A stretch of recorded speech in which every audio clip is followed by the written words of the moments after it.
નમસ્કાર, ગુજરાત ન્યૂઝમાં આપનું સ્વાગત છે. હજી કેટલાનો ભોગ લેશો? મહેમદાવાદ તાલુકા વાસીઓનો મામલતદાર અને ખાણ ખનીજ વિભાગને પ્રશ્ન. મહેમદાવાદ તાલુકામાંથી પસાર થતી વાત્રક અને મેશ્વો નદીના પટમાં ખનન માફિયાઓએ રસ્તો બનાવ્યો. મહેમદાવાદ તાલુકામાંથી રોજ લાખો રૂપિયાની ખનન ચોરી થતા તંત્રને ચૂપકીદી. મહેમદાવાદ તાલુકામાંથી પસાર થતી લોકમાતા વાત્રક નદી અને મેશ્વો નદીમાંથી રોજ હજારો ટન રેતીની માટીની ચોરી થઈ રહી છે. તાલુકાના હળદરવાસથી ખેડા સુધીના પટ્ટામાં અલગ અલગ 10થી વધારે જગ્યાએથી ખનન માફિયાઓ રેતી અને માટીની ચોરી કરી રહ્યા છે. તેમ છતાં તંત્ર આંખાડા કાન કરી રહ્યા છે. તેમજ નદીઓમાં કિનારેથી માટી કે રેતી ખોદ્યા બાદ હવે ખનન માફિયાઓ નદીમાં 1 કિલોમીટર સુધીના રસ્તાઓ બનાવી ખનન કરી રહ્યા છે.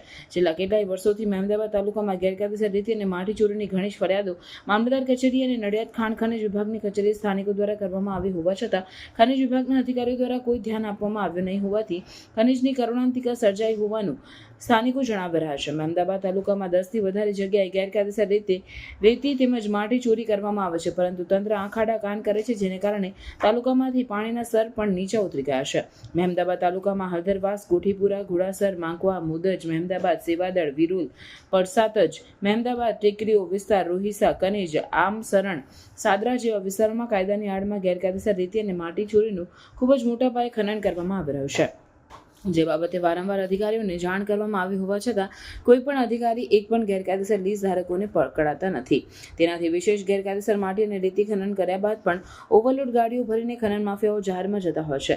તેમ છતાં કોઈ પણ ખાતા દ્વારા ખનન માફિયાઓને પકડવામાં આવતા નથી.